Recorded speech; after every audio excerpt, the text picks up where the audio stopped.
Si tu apprécies mes vidéos, n'hésite pas à t'abonner et à activer les notifications pour ne rien manquer sur la chaîne. Salut tout le monde, bienvenue sur la chaîne Mitrater pour cette revue numéro 74 qui va être le passage en revue de cette figurine, à savoir le Ushio Steel Cloth à l'armure marine, que l'on appelle également Chevalier d'acier de la Dorade, en version Revival de chez Bandai Spirit, que je vais vous opposer à la première édition, ici à droite. Première édition en fait qui était un pack réunissant les deux autres chevaliers d'acier que vous avez donc en face avant, cet Ushio à l'armure marine et ce Daishi à l'armure terrestre. Je ne vais pas aujourd'hui m'occuper de la partie droite de cette boîte parce que ce sera la prochaine sortie de Bandai, donc bien sûr ça fera l'objet d'une prochaine vidéo. Vidéo justement que je vais dédier au camarade Jacques-Christophe Fawaz, qui suit régulièrement la chaîne, donc j'espère que cette vidéo sera également à ton goût.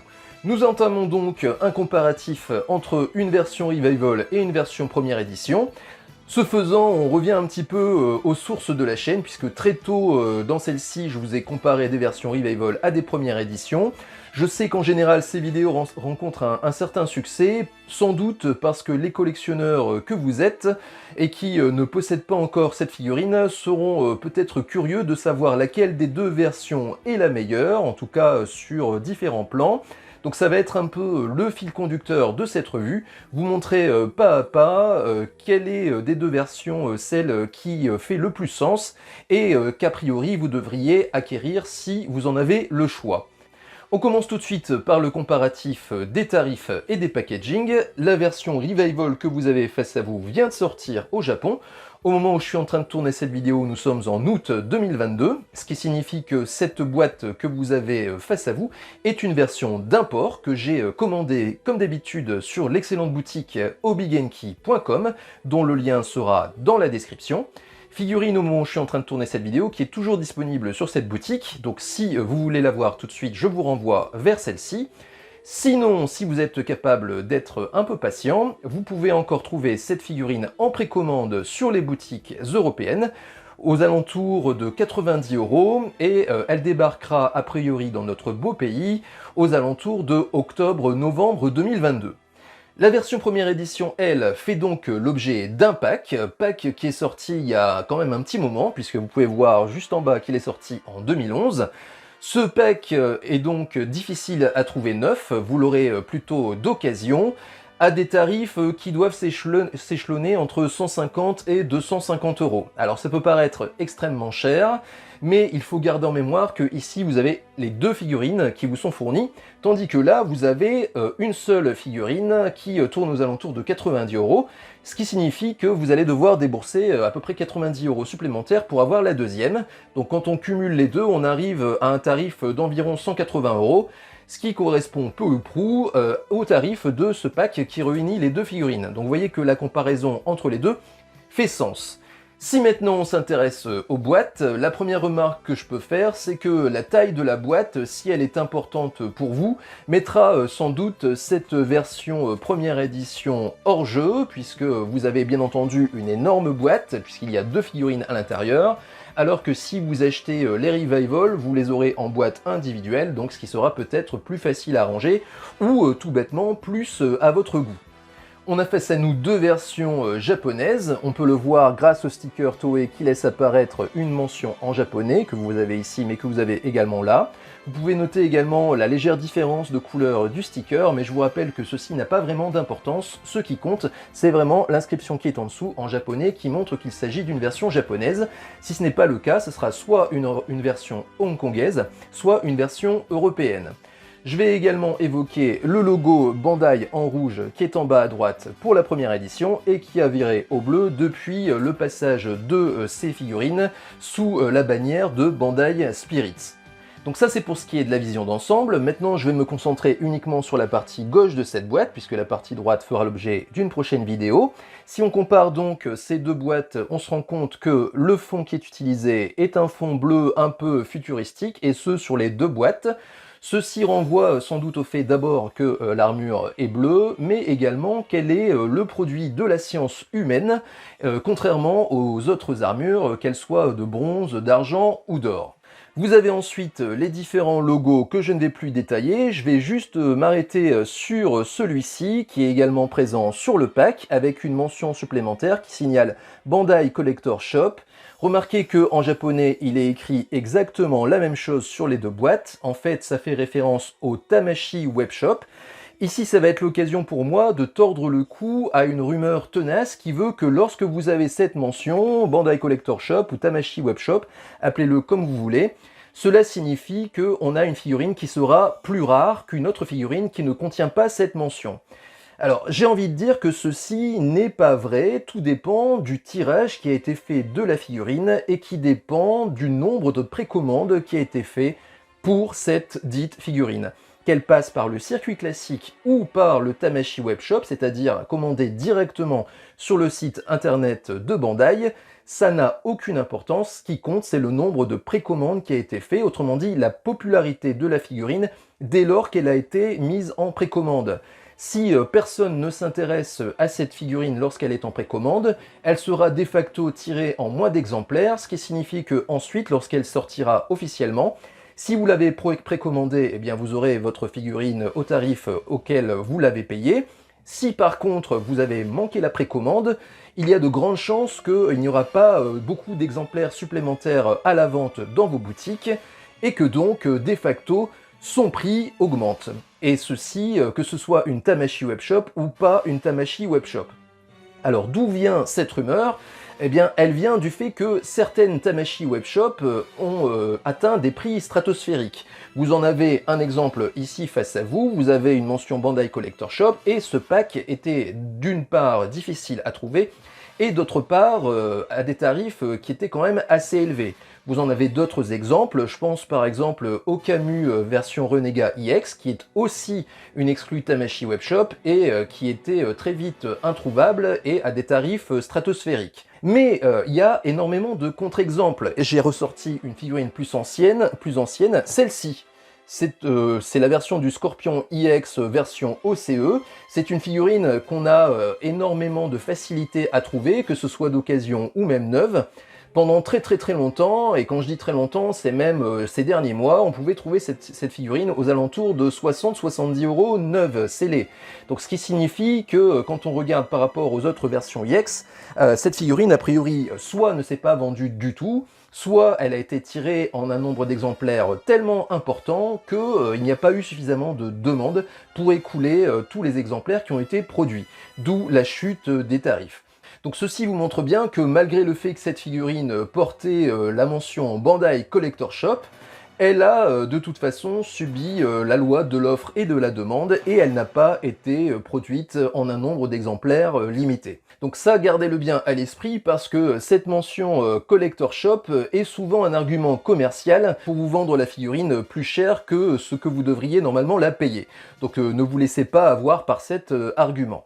Si on s'intéresse maintenant au personnage proprement dit, vous avez sur la première édition la figurine qui apparaît en position neutre, qui met simplement en valeur la cloche pour ce qu'elle est. Également, vous avez le visage qui n'arbore pas d'expression particulière, si ce n'est un sourire un peu espiègle qui est propre au personnage. Vous avez à sa droite la représentation de la forme objet qui reprend peu ou prou la forme que peut avoir cette représentation que vous avez juste au-dessus qui est a priori le dessin. Alors on peut parler d'Espadon ou de Marlin, il y a un peu débat là-dessus, mais en tout cas ce n'est pas une dorade alors que ce chevalier est le chevalier de la dorade. Alors d'où vient cette confusion? Eh bien a priori ça serait une erreur historique qui viendrait du fait que à certains moments la constellation de la dorade a été aussi appelée constellation de l'Espadon ou du Marlin, et donc a priori vous avez simplement ici la continuation de cette erreur entre guillemets. Il faut savoir que c'est exactement cette représentation qui apparaît au moment où le personnage fait sa première apparition dans la série. Dernière chose présente également sur cette boîte, la fameuse devise du personnage. Ici, le traducteur me dit qu'il s'agit d'une création de la science à la conquête des océans, un gros poisson de mer en acier. Donc voilà pour ce qui est de la mention. Pour ce qui est de la version Revival, vous retrouvez les mêmes choses, à savoir la représentation de l'Espadon Marlin, la forme objet que vous avez à la gauche cette fois-ci, Et grosse différence, vous avez le personnage qui est cette fois-ci en position de garde, position d'attaque, qui va mettre l'accent bien entendu sur les nouveaux visages, sur le nouveau visage en fait, qui est présent dans cette boîte, puisque dans la boîte version première édition, vous aurez aussi un visage action, mais ça j'y reviendrai ensuite. En revanche, vous avez dans cette boîte Revival un visage supplémentaire, qui est celui avec le sourire un peu dans Ultra Bright.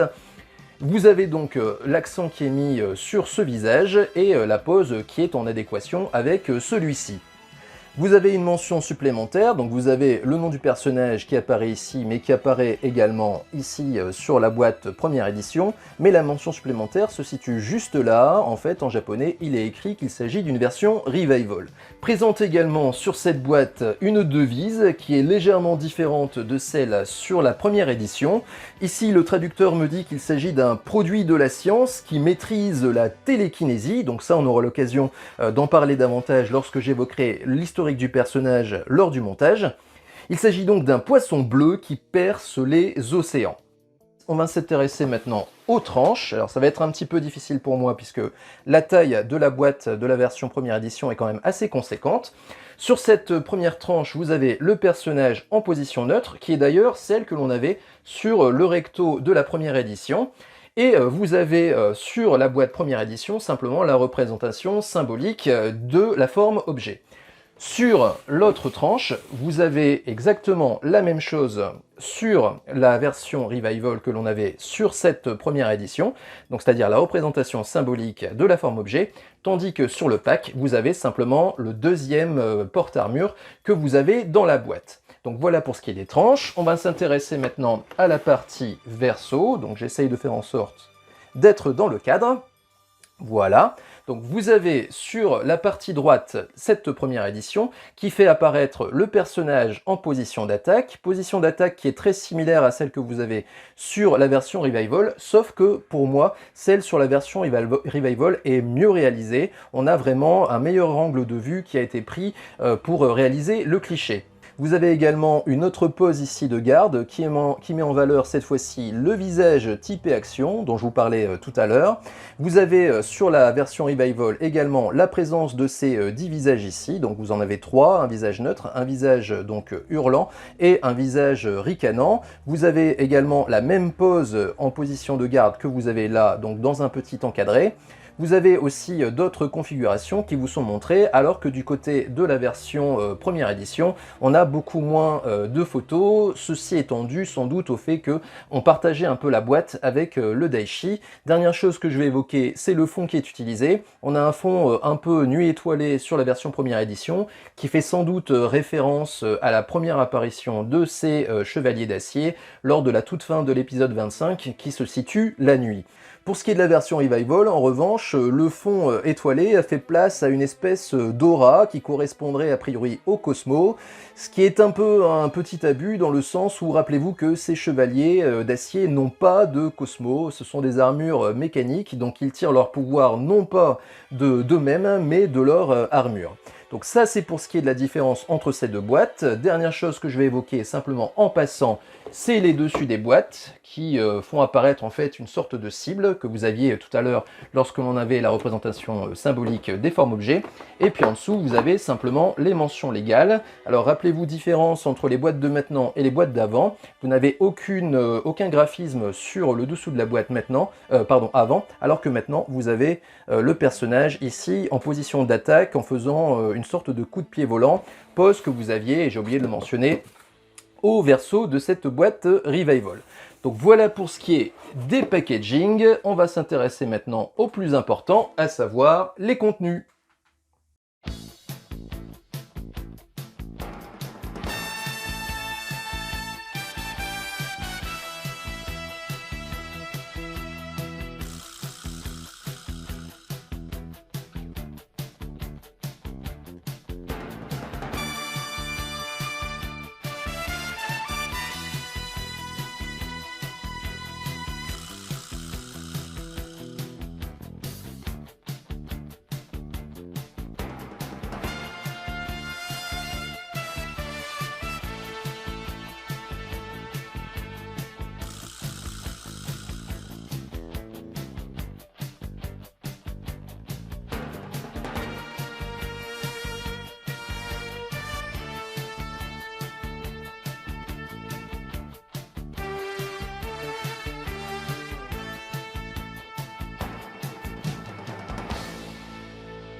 Allez, donc on s'intéresse aux blisters de cette version Revival qui sont au nombre de 2. Donc le premier blister est celui contenant le personnage.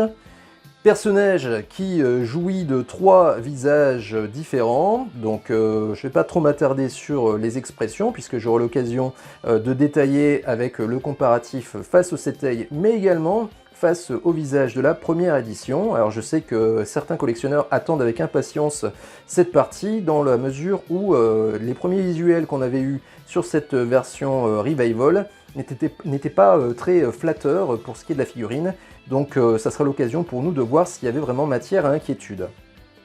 Toujours dans ce blister, donc vous avez l'immense majorité des pièces d'armure qui sont quasiment toutes en full metal, à l'exception, et ça c'est absolument normal, des protège-mains qui, vous le voyez en passant, sont au nombre de 4, donc ça c'est bien, et également du casque qui est lui aussi full plastique. Les mains sont bien entendu également en plastique, vous remarquez qu'il n'y a que 2 paires de mains typées armure, donc ça c'est quand même très peu, et une paire de mains alternative en version civile qui pourra être utilisée lorsque le personnage fait l'équilibriste sur sa forme objet. Donc voilà pour ce qui est de ce premier blister. Ensuite, le blister numéro 2 contient, et c'est absolument normal, les pièces d'architecture de la forme objet. Vous voyez cette espèce d'avion. Et le reste des pièces nécessaires pour monter le personnage, à savoir la jupe, qui est full metal à l'exception de la boucle de ceinture qui est en plastique, et le plastron qui est moitié plastique, moitié métal. Donc voilà pour ce qui est du tour d'horizon. Maintenant, eh bien, on va passer au comparatif des pièces d'armure par rapport à la première édition. Deuxième moment clé de cette revue, c'est le moment où je mets côte à côte les pièces de la première édition par rapport aux pièces de la version Revival. Vous aurez remarqué que contrairement à ce que je fais d'habitude, j'ai pas mis en bas quelle version et quelle version, tout simplement parce que je voudrais un peu vous mettre au défi de savoir quelle est des deux versions la version Revival. Pendant que vous regardez un petit peu les pièces, je vais vous rappeler qu'est-ce qui fait qu'on peut dire qu'une version Revival vaut le coup. En fait, il y a 3 critères. Le premier critère, c'est est-ce qu'on a quelque chose de supplémentaire au niveau des contenus par rapport à la première édition. Ici, on peut dire que là, la mission est plus ou moins accomplie du côté de cette version Revival, puisqu'on a quand même un visage supplémentaire. Maintenant, il s'agira de vérifier si les visages sont soit de meilleure qualité, soit à tout le moins d'une qualité équivalente à ceux de la première édition. Deuxième critère à prendre en compte, c'est est-ce que les pièces d'armure sont d'un coloris qui est plus intense et plus brillant que celui de la première édition. Et enfin, troisième critère, c'est est-ce que du point de vue technique, il y a eu des améliorations qui ont été faites par rapport aux pièces de la première édition. Donc c'est à ces 2 derniers critères que je vais m'intéresser pour juger vraiment du fait que Bandai a accompli du bon travail ou pas sur cette version Revival. Tout d'abord, bien, je vais mettre fin au suspense. Vous avez donc à droite ici la première édition et donc à gauche la version Revival. Si j'ai maintenu un peu ce suspense, c'est pour vous montrer que peut-être que la réponse n'allait pas forcément de soi. Tout simplement parce que vous avez dû vous rendre compte que ce soit sur une ou l'autre version, il y avait des coloris qui n'étaient pas forcément homogènes. Donc c'est un peu là-dessus que je vais m'arrêter pour ce qui concerne la première édition, pour vous évoquer le fait que moi ce que je regrettais c'était le manque d'homogénéité entre les pièces d'armure qui protègent la jambe et l'avant-bras, et le reste des pièces d'armure. En fait, il y avait une différence de ton de bleu, un bleu plus clair sur ces parties donc de bras et de jambes, et plus foncé sur les autres parties. Donc pour vous le montrer, eh bien, je vais vous montrer d'abord le fait que, au niveau de l'avant-bras et de la jambe, on a le même bleu. Vous voyez qu'il est assez clair. Et quand on le compare au bleu qui apparaît par exemple sur le plastron, eh bien on ne peut qu'être frappé par cette différence d'intensité. Un bleu beaucoup plus foncé sur la partie plastron. Alors c'est pas une question de matériaux, alors certes c'est du plastique que vous avez en face avant du plastron, alors que c'est du métal sur la jambe, mais quand on regarde le reste du plastron, c'est-à-dire vous voyez ici cette partie-là, elle est en métal, et vous voyez qu'au niveau du bleu, eh bien, on est beaucoup plus foncé que sur la jambière. Donc c'est le cas sur ce plastron, mais c'est bien entendu le cas également sur la jupe. Vous voyez que ici d'ailleurs c'est particulièrement intéressant puisque la jupe est full metal sauf la boucle de ceinture qui est en plastique. Et vous voyez qu'il y a une certaine homogénéité entre ces deux coloris, pourtant le matériau est différent. Et c'est plus foncé de toute façon que sur le bas de jambe. Donc moi ce que j'espérais naïvement, c'était que Bandai, en fait, sur sa version Revival, reprenne le bleu intense que vous avez donc sur ces pièces-là, et qu'il rectifie simplement le bleu qu'il y avait sur les bas de jambes et sur les avant-bras. Et la première chose que j'ai découvert, et d'ailleurs ça m'a rendu tout à fait optimiste, c'était ce bas de jambe. Vous voyez qu'au niveau du bleu, on est beaucoup plus intense que ce que l'on avait sur la première édition. Je vais vous le montrer ici. Vous voyez, on a quand même un ton supplémentaire. Et donc à partir de là, je me suis dit, chouette, on va avoir une figurine homogène, mais j'ai tout de suite déchanté lorsque j'ai découvert le plastron. Voilà le bleu pâle que l'on a sur le plastron. Et là encore une fois, ce n'est pas une question de matériaux, puisque ce bleu pâle que vous avez en face avant sur la pièce en plastique, vous avez exactement le même sur la partie métallique. Vous voyez? Alors pour vraiment vous faire le contraste, je vais vous montrer ce que ça donnait sur la première édition, et là normalement ça va vous apparaître assez choquant. Donc voilà, pour moi personnellement c'est assez décevant. Je m'attendais vraiment à avoir une version bien homogène. Au lieu de ça, eh ben, on a toujours ce même harlequin, et en plus on a perdu des tons de bleu. Donc ce qui veut dire qu'a priori, ben, moi qui possède les deux versions, je vais faire un mix, c'est-à-dire que quand on regarde ce qu'aurait dû faire Bandai, et ben, en fait Bandai aurait dû faire ça. Prendre ces bas de jambes là, mettre le bleu qu'ils y ont mis, et puis mettre le même bleu sur le reste des pièces d'armure, et vous auriez obtenu cette homogénéité là. Donc avec deux versions, on va pouvoir en faire une nickel. Voilà, bon c'est un peu dramatique quand on y réfléchit, là c'est vraiment acte manqué. Et ça, malheureusement, ça apparaît sur toutes les pièces, qu'elles soient de métal ou de plastique. Je vais vous montrer par exemple sur deux pièces full plastique. Vous voyez la différence de ton de bleu entre la version première édition. Ça fait quand même mal au cœur de dire que ça, c'est la version première édition. Normalement, ça devrait être l'inverse. Donc vous avez ce bleu beaucoup plus clair sur cette version Revival. Alors certes, ça a l'air d'être un petit peu plus brillant, encore que sur la version première édition, la version Revival, pardon, mais il faut jamais perdre de vue le fait que c'est une version neuve, donc a priori c'est peut-être aussi ça qui joue. Et puis aussi, Bandai a pris l'habitude maintenant de nous mettre une sorte d'huile protectrice sur l'armure qui lui donne une brillance supplémentaire par rapport à une version que vous possédez déjà depuis de nombreuses années. Donc ça, j'ai envie de dire que c'est un peu normal. Ce que vous avez vu là comme différence, on peut également la visualiser sur les mains, ce qui va être l'occasion aussi pour nous de voir la qualité de main. Donc vous voyez encore une fois la différence de ton de bleu sur les protège-mains. Et au niveau de la qualité par contre de la mise en peinture des doigts, et bien là par contre c'est vraiment équivalent, ce sont deux mains identiques. Bon, du bon boulot sur les deux, ça y a rien à dire. En général, Bandai maîtrise la peinture sur les mains. Donc ça c'est pour ce qui est de la peinture, donc j'ai envie de dire que la mission n'est pas accomplie en ce qui concerne l'intensité de bleu. Maintenant il reste tout de même les parties chromées qui elles sont un peu plus brillantes sur la version Revival. Voilà. Alors c'est pas non plus flagrant, j'espère d'ailleurs que ça sera rendu par la vidéo. Moi en réel je vois la différence. Maintenant, est-ce que c'est dû à l'âge de la figurine ou est-ce que c'est dû vraiment à la différence de chrome naturellement? C'est pas facile à dire, mais en tout cas le résultat est devant moi et je peux dire que les chromés sont un tout petit peu plus brillants sur la version Revival. Dernier élément à prendre en compte, c'est les potentielles améliorations techniques sur la version Revival. Et là, j'attendais Bandai sur trois éléments. D'abord, la genouillère qui tient très mal sur le personnage. Donc j'ai ressorti ma version première édition et vous allez pouvoir vous rendre compte que la genouillère, une fois placée sur le genou du personnage, alors je vais essayer d'y arriver, voilà, tient finalement très mal, regardez, vous voyez, ça se retire très facilement. Donc de ce côté-là, Bandai a amélioré, et pour cela, eh bien, je vais vous montrer ce que ça donne avec la genouillère Revival. Et d'ailleurs j'ai du mal à enfoncer celle-ci sur le personnage, et là, vous voyez, là je tiens. Je tire et ça ne vient pas. D'ailleurs je suis obligé de jouer avec pour pouvoir la retirer.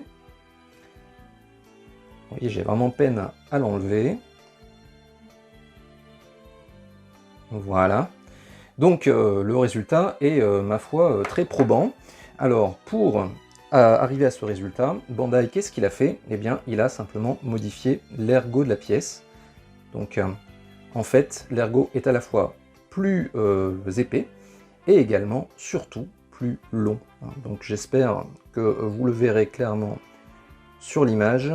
mais vous pouvez vous rendre compte, je pense, très bien ici, que l'ergot de la pièce Revival est beaucoup plus long.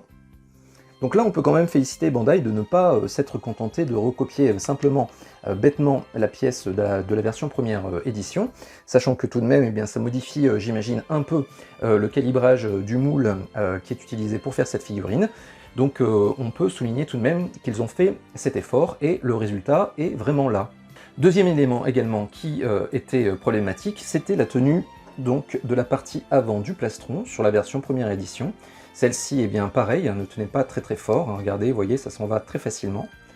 Et donc de ce côté-là, au niveau de la version Revival, on a une bonne tenue de cette pièce. Vous voyez que là je tire bien et elle ne vient pas, voilà. Donc ceci est simplement dû, là encore une fois, au fait que les ergots sont un peu plus épais sur cette version Revival. Donc là encore une fois, amélioration. Et enfin, dernier élément, et là on est à peu près dans le même registre, c'est la tenue de la pièce arrière, donc de la jupe. Donc là aussi, vous allez voir que pour la version première édition, elle se retire très facilement. En fait, elle tient au moyen de 2 ergots en plastique, et ceux-ci sont assez courts, ce qui fait que très vite, on a du jeu dans cette pièce. Vous voyez que ça se retire très facilement. Et là encore une fois, du côté de la version Revival, on a une très bonne tenue de cette pièce. Vous voyez que là, je suis déjà en train de tirer, et elle vient seulement. Et ceci est là aussi dû au fait que les ergots à l'intérieur de cette pièce sont légèrement plus longs. Alors, je vais essayer de vous le montrer avec la pièce de la première édition. C'est assez subtil, hein, mais c'est suffisant pour obtenir ce résultat. Alors, dans cet angle-là, je ne pense pas que vous voyez grand-chose, mais peut-être que ici, voilà, là, je pense que vous le verrez clairement. Vous voyez qu'à gauche, les ergots sont un tout petit peu plus longs, et l'écart qu'il y a entre les deux est un tout petit peu plus large, donc ce qui fait que la pression qui est exercée sur la partie métallique de la jupe est plus importante, et donc la pièce tient mieux. Donc si on fait un petit bilan des améliorations techniques, eh bien on peut voir qu'il y a 3 bonnes améliorations techniques sur cette version Revival, donc de ce côté-là, on peut dire que pour Bandai, c'est mission accomplished.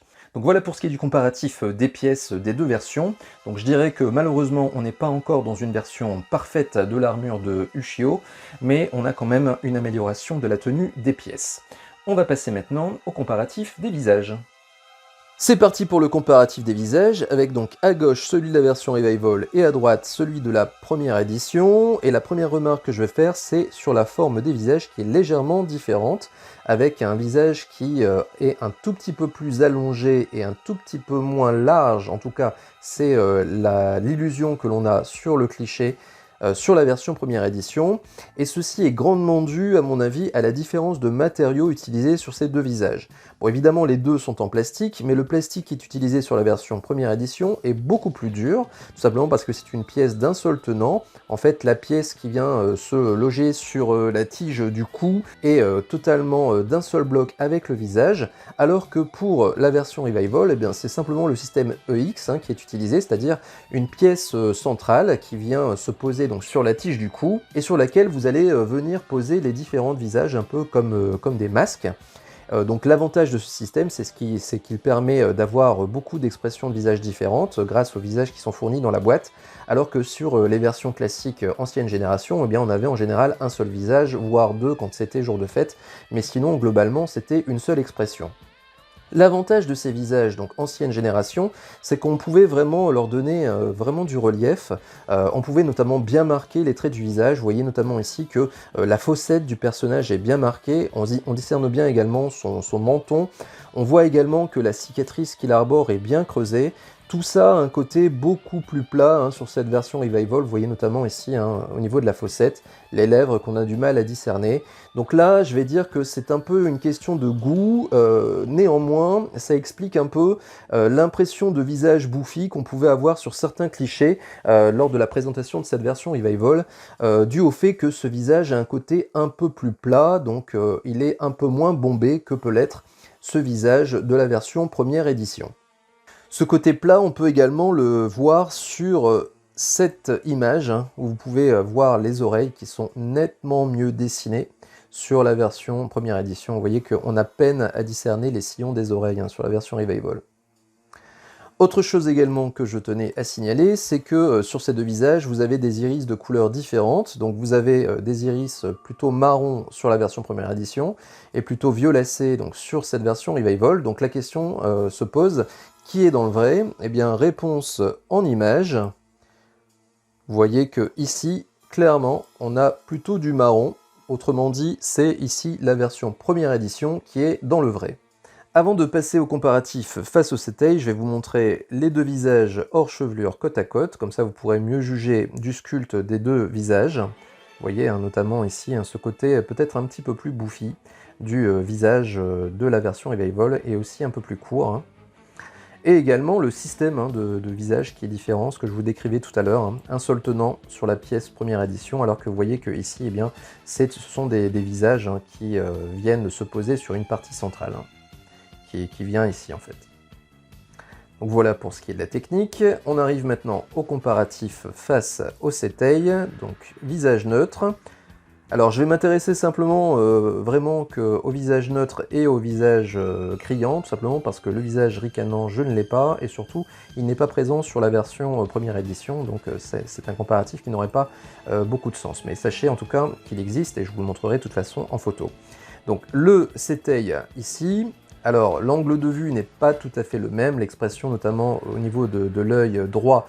Alors l'œil droit, en fait, qui est l'œil gauche, hein, parce que j'ai dû inverser l'image ici pour être vraiment dans la même position de tête que sur le cliché que j'ai pris de la mythe. Donc évidemment, mettez un peu tout ça de côté et concentrez-vous simplement sur les éléments importants. Donc, éléments importants, que ce soit donc sur la version Revival ou sur la... Alors là c'est la première édition, mais je vais vous montrer également ce que ça donne au niveau de la Revival. Voilà. Donc que ce soit sur l'un ou sur l'autre, eh bien on reconnaît quand même bien le personnage. Alors il a peut-être un côté un petit peu plus trapu au niveau de son visage. Vous voyez qu'il est peut-être un petit peu moins allongé que ce que l'on a sur la figurine, mais globalement, bon, l'expression est tout de même bien rendue, on retrouve bien ce côté un peu espiègle, notamment grâce à ce sourire en coin, donc ce regard qui est un petit peu acéré. Alors en termes de regard, on peut s'intéresser notamment à la forme de l'œil, qui a un côté un petit peu plus ovaloïde sur le Setei que ne peut l'avoir la version Revival. Vous voyez qu'on a un côté un peu plus triangulaire sur la Revival, alors que sur la première édition, on avait ce côté un peu ovaloïde. Donc je dirais que ici, sur la forme de l'œil, c'est plutôt la version première édition qui est à nouveau dans le vrai. Et d'ailleurs, c'est aussi le cas un peu pour le nez, alors même s'ils ont un peu la même forme, le côté un peu plat du visage de la version Revival fait qu'on n'a pas assez cet effet un peu nez retroussé que l'on peut avoir sur le Setei, que l'on a davantage donc sur la première édition. Donc au final, vous voyez que ce visage première édition, pour moi, est supérieur à celui de la version Revival, tout simplement parce qu'il a plus de relief. Ensuite, pour ce qui est de la coupe de cheveux, vous voyez que ces mèches, un petit peu comme s'il n'avait pas été chez le coiffeur, il s'était coupé les cheveux lui-même, sont quand même assez bien rendus. Donc voilà pour ce qui est du comparatif du visage neutre. Ensuite, eh bien, je vais quand même passer en revue le visage criant, au moyen de ce Setei. Donc là, encore une fois, l'expression va être un peu différente. Alors, c'est pas celui-ci, mais celui-là. Donc, va être un petit peu différente de celle qui est rendue par la figurine, mais ici, ce qui est important, c'est de voir vraiment la différence entre les deux versions. Donc, bon, vous voyez que les éléments que j'ai décrits tout à l'heure sont à nouveau présents sur la figurine. Maintenant, en revanche, je vais donner une victoire quand même assez nette à la version Revival. Je trouve que l'expression qui est arborée par la première édition est tout à fait caricaturale, notamment ça manque de détermination dans le regard, le visage est presque déformé tellement il est long, alors que du côté de la version Revival, eh bien, on a plus de détermination et aussi un rendu qui est beaucoup plus naturel. Bon, évidemment, on retrouve le défaut que je pointais tout à l'heure, à savoir le manque de relief de la version Revival, mais ici c'est un tout petit peu moins marqué dans le sens où la bouche est grande ouverte, donc il y a quand même un effet de profondeur qui se fait, et on voit également que la lèvre est beaucoup plus marquée que tout à l'heure, donc on a tout de même plus de relief sur la version première édition, mais globalement, pour l'ensemble de ce visage, eh bien moi je préfère nettement celui de la version Revival. Donc voilà pour ce qui est des visages qui sont communs. Dernier visage donc, qui est présent dans la boîte Revival uniquement, c'est ce visage-là, donc le visage avec un rictus, bon, qui est pas mal, hein, qui offre une expression de visage supplémentaire, mais que moi personnellement je trouve pas être le plus beau des trois. Donc voilà pour ce qui est de ce comparatif, on va maintenant aborder le montage. Avant d'aborder le montage, on jette un coup d'œil sur le personnage sans armure de la version Revival, ce qui va être l'occasion pour nous de nous apercevoir qu'il est tout de même bien réalisé. Donc vous pouvez juger du fait que Bandai a bien reproduit le personnage de l'animé. On voit notamment la tunique bicolore qu'il arbore, hein, qui est caractéristique des chevaliers d'acier. Donc il faut se remémorer quand même que lorsque ce personnage a été designé, au niveau de la figurine j'entends, on était en 2011, hein, et ce qui était plus ou moins l'apogée des mythes classiques, hein, puisque à partir de 2011, Bandai a commencé à sortir les figurines de type EX, ce qui veut dire que à ce moment-là, Bandai avait vraiment atteint une certaine expertise concernant ces figurines-là. Donc c'est ce que l'on peut voir avec ce personnage. Maintenant, est-ce qu'au niveau de la rigidité, ça suit? Eh bien d'abord, vous pouvez vous rendre compte que le personnage tient la position, donc ce qui veut dire qu'a priori, ça a l'air d'être plutôt bon signe. Maintenant, sur les points d'articulation, au niveau du cou, ça va. Au niveau des épaules, vous entendez ce grincement caractéristique qui marque le fait que cette figurine est bien rigide à ce niveau-là. Au niveau des coudes, rien à dire non plus.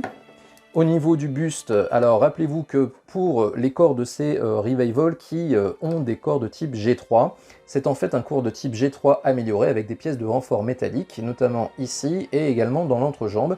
Donc ce qui est censé améliorer grandement la tenue du buste. Et effectivement, vous voyez, ça tient vraiment très bien. On peut lui faire le limbo. Vers l'avant également. Pas de souci de ce côté-là. Au niveau de l'entrejambe, eh bien... le test habituel, vous voyez, fait que la jambe tout de même se baisse, donc on n'est pas dans une rigidité optimale. Maintenant, c'est loin d'être catastrophique, hein, vous voyez qu'on a du mal à lui faire tout de même faire le grand écart. Au niveau des genoux, eh bien ça va, même si j'ai un problème de rigidité trop importante au niveau du deuxième point d'articulation, le point d'articulation supérieur du genou. Vous voyez que pour le plier au maximum, le plastique a tendance à se décoller de la jambe, donc, ce qui est a priori anormal, sachant que pour la deuxième jambe, vous voyez qu'il n'y a aucun souci. Donc bon, ça ne devrait pas normalement trop poser de problème lors du posing, mais tout de même, il faut que je fasse attention. Vous voyez, je suis obligé de maintenir ici et d'appuyer comme ça pour éviter que ça se déchausse de la jambe, donc ça ne me paraît pas trop normal. Donc voilà pour ce qui est des genoux. Au niveau des chevilles, rien à dire, c'est suffisamment rigide pour que le personnage tienne sans pour autant qu'on ait des blocages. Donc au final, corps de bonne facture pour un corps de type classique. Maintenant, c'est pas le plus rigide que j'ai pu tester. Voilà, on passe maintenant au montage.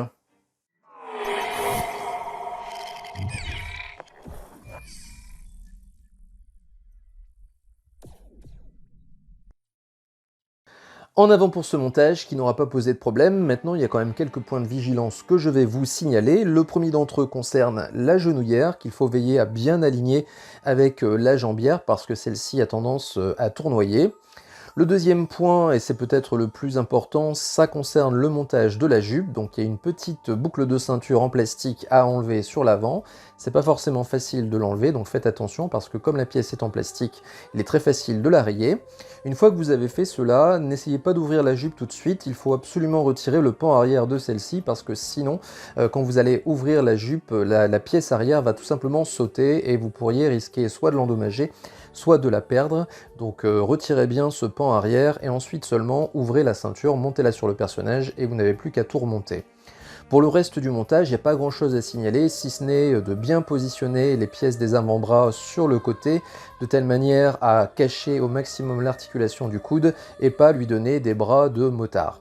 Donc voilà pour ce qui est des points de vigilance. Maintenant, je vais profiter de la fin de ce montage pour vous faire un peu l'historique de cette Ushio Steel Saint à l'armure marine, que l'on appelle également le chevalier de la dorade, même si ici on a une sorte d'abus de langage dans le sens où son armure n'est pas une armure sacrée comme peuvent l'être les armures de bronze, d'argent ou d'or, puisque en tant qu'armure d'acier, c'est une création de l'être humain, donc elle n'est pas vraiment associée à une constellation. Pour rappel, ces chevaliers d'acier sont une spécificité de l'anime, ils n'apparaissent pas du tout dans le manga. En fait, il s'agissait au départ d'une commande de Bandai pour vendre de la figurine, donc bien entendu la Toei s'est exécutée. C'est aussi la raison pour laquelle beaucoup de fans les détestent, parce qu'ils n'aiment pas cet aspect commercial, mais aussi ils trouvent que ces chevaliers ont tendance à parasiter des combats dans lesquels normalement ils ne devaient pas apparaître. Parmi ces combats, il y a le combat contre Babel, donc la fin de l'épisode 25 et surtout l'épisode 26. C'est le premier épisode dans lequel apparaissent ces trois Steel Saints. Comme ça sera le cas à chacune de leurs apparitions, c'est le show du Toucan, le show à l'armure céleste, qui sera mis à l'honneur, les deux autres faisant un peu office de figurants. C'est exactement ce qui se passe dans cet épisode 26, où Sho, lui, absorbe tout seul les flammes de Babel, tandis que Ushio et Daishi font équipe pour déclencher le Steel Hurricane, c'est-à-dire une sorte de courant d'air qui va parvenir à dévier les flammes de Babel. Autrement dit, ces deux-là sont obligés de faire équipe, alors que l'autre peut faire cavalier seul, et ça sera comme ça à chacune des apparitions de ces chevaliers d'acier. Et d'ailleurs, c'est peut-être la raison pour laquelle Bandai avait décidé au départ de les mettre à deux dans un pack. Alors cet Ushio n'est pas un chevalier capable d'envoyer des coups spéciaux, c'est plutôt quelqu'un qui se bat en corps à corps. C'est ainsi qu'on va le retrouver notamment face à Algol, au moment où les trois Steel Saints vont décider de prêter un peu main forte à Shiryu qui est en difficulté. Bon, ils vont pas l'aider vraiment parce qu'ils vont tout de suite se prendre une tôle face à Algol. En revanche, il aura un traitement un petit peu plus favorable un peu plus tard dans l'épisode, au moment où Algol est vaincu par Shiryu. Toutes les statues qu'il avait fait grâce à son bouclier reprennent vie, y compris Spartan. Donc Spartan, c'est le chevalier qui avait provoqué l'atterrissage en catastrophe de l'avion grâce à sa télékinésie. Donc Spartan, donc, qui est un ennemi, reprend vie et à ce moment-là décide de s'attaquer au chevalier, mais grâce à Ushio, et surtout grâce à son casque qui agit un peu comme un sonar, celui-ci envoie des ondes qui annulent la télékinésie de Spartan, si bien que celui-ci finalement décide de prendre la poudre d'escampette en compagnie de Shaina qui a été préalablement vaincue par Seiya. À la différence de Sho qu'on verra assez longuement dans l'épisode face à Arachné, Ushio et d'ailleurs Daishi c'est pareil, n'apparaîtront à nouveau que très subrepticement au moment de la recherche de Shun juste avant le départ pour le sanctuaire. Donc Shun est aux prises avec Reda et Spica de l'île d'Andromède. Donc à ce moment-là, tout le monde part un peu à sa recherche, y compris donc ces chevaliers d'acier. Et une fois ce passage terminé, eh bien, on ne les verra plus du tout. Ils n'apparaîtront plus jamais dans les épisodes, dans les 114 épisodes de la série, y compris dans les OAV d'Hadès, qui pourtant feront apparaître les bronzes mineurs. Eux, on ne les verra plus jamais, ce qui finalement confirme un peu l'inutilité de ces personnages dans la série.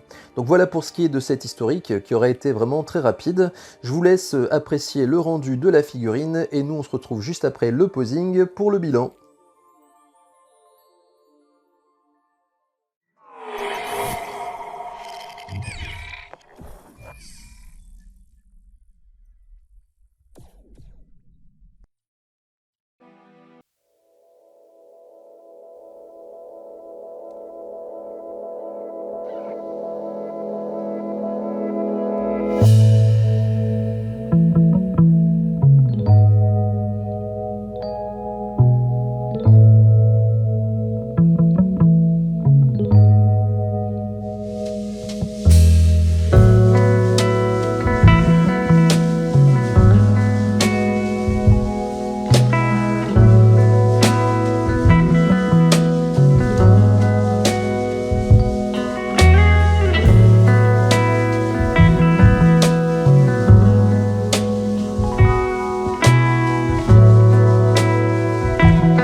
C'est parti pour ce bilan que je vais débuter, comme c'est la tradition, par l'analyse de conformité que je vais à nouveau pouvoir faire grâce aux magnifiques setai du camarade Dave Kay qui vont prendre la place de la version première édition. Donc je vais prendre appui sur la version Revival, mais tout ce que je vais pouvoir dire sur celle-ci s'appliquera bien entendu à la première édition.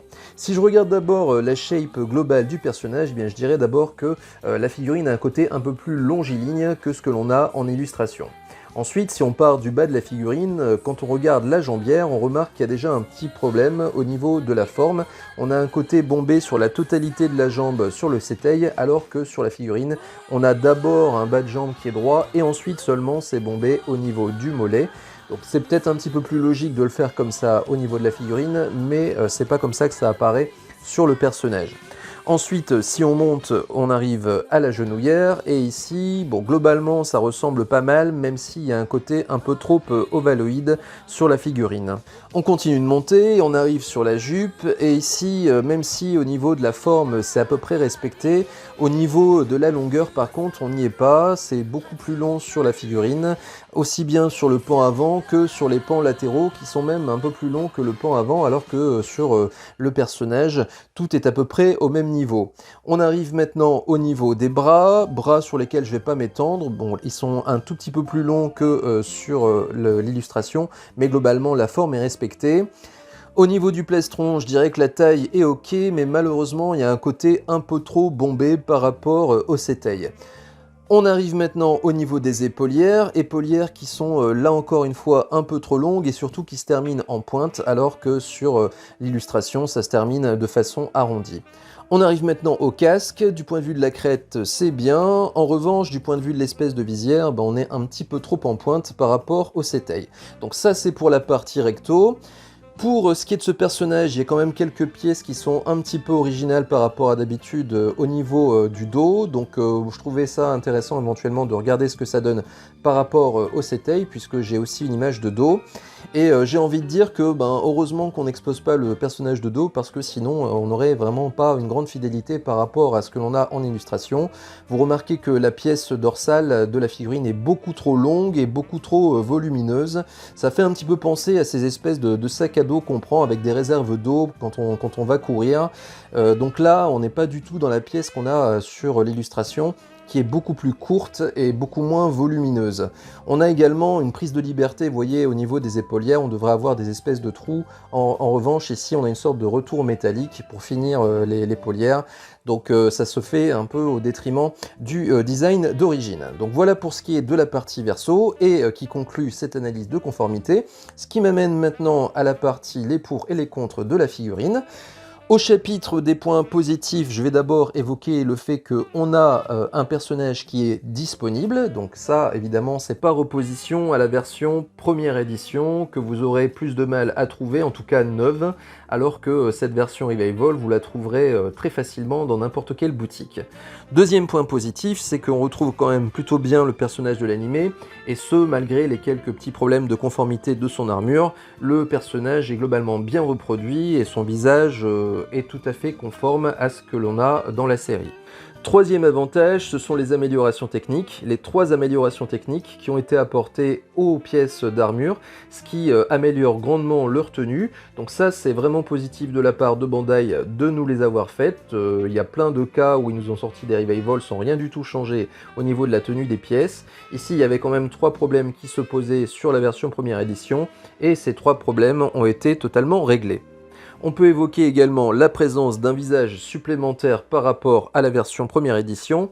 Et enfin, dernier avantage, qui peut-être dépendra un petit peu des goûts, c'est le packaging en individuel pour cette figurine, au lieu d'un pack réunissant 2 figurines. Je pense que c'est tout de même plus agréable à ranger une petite boîte qu'une énorme boîte. Et puis, d'un point de vue cohérence, c'est tout de même mieux d'avoir une boîte pour un personnage. Bien entendu, la figurine n'est pas exempte de défauts. Le premier d'entre eux, et que je pense être le plus important, c'est son tarif, qui est à mon avis beaucoup trop élevé. surtout au regard d'une part du peu de pièces que contient son armure.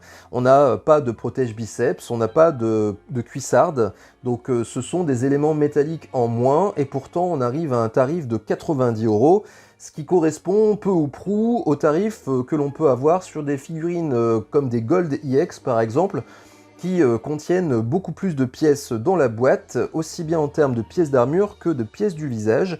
Donc je trouve que ce tarif est un peu abusé, surtout aussi quand on prend en compte le fait que Bandai n'a presque rien créé sur cette figurine. Ils ont repris peu ou prou tous les éléments de la version première édition, ils y ont ajouté juste un visage, bricolé 3 trucs pour que les pièces tiennent mieux, et puis basta. Donc en termes d'investissement, c'est quand même pas grand chose, et pourtant on arrive à un tarif de 90 €, ce qui me semble abusé. Deuxième désavantage, c'est les couleurs qui manquent d'homogénéité, donc on a exactement le même défaut que sur la première édition, donc pour moi c'était vraiment une déception, parce que qui dit Revival dit en général couleurs plus intenses. Ici on a certes gagné en intensité sur les bras et les jambes, mais on a perdu énormément sur toutes les autres parties de l'armure, donc ça c'est quand même assez décevant. On a l'impression vraiment qu'on est dans l'économie de peinture, et ça c'est quand même agaçant au regard du prix de la figurine. On peut évoquer également une certaine déception quant au fait qu'il y a vraiment très peu de différence en termes de contenu par rapport à la première édition. Juste un visage supplémentaire, c'est quand même un peu chiche. Et enfin, quatrième et dernier désavantage, ce qui est plus ou moins une question de goût, c'est que moi personnellement je trouve que le visage neutre est moins bien réalisé, a moins de relief que le visage de la première édition. Donc voilà pour ce qui est de ce bilan. Maintenant, qu'en est-il de mon conseil d'achat? Eh bien, je suis un peu mitigé. J'ai envie de vous dire que si vraiment vous aimez bien ces personnages-là et que vous avez déjà acquis le show de l'armure céleste, vous aurez du mal à faire l'impasse sur cette Ushio. En revanche, si vous n'avez qu'un intérêt très léger pour ces personnages, eh bien, je dirais que vous pouvez bien entendu vous en passer. Ou alors peut-être attendre une promotion de ceux-ci qui, à mon avis, ne manquera pas d'arriver, surtout si on se base sur ce qui s'est passé sur le show précédemment sorti, qui maintenant se retrouve dans les 60 € dans beaucoup de boutiques. Donc si jamais le fait de mettre 90 € dans cette figurine vous embête, eh bien je dirais attendez un peu, il y a de grandes chances que celui-ci soit soldé dans quelques mois. Maintenant, qu'en est-il du choix entre la première édition et cette version Revival? Je dirais que c'est un peu tôt pour moi pour me prononcer, dans la mesure où si vous achetez la première édition, vous êtes obligé d'acheter le pack, qui comprend donc également le Daichi. Le Daichi n'étant pas encore sorti, je peux pas vraiment dire si la version Revival est mieux ou moins bien que la première édition. Là, à ce stade, je dirais que c'est 50-50, en fait. Tout dépend de quel est votre niveau d'exigence, sur quels critères. Si vous êtes plus exigeant sur vraiment des critères mécaniques et de maniabilité, clairement, c'est la version Revival qui est bien au-dessus de la version première édition.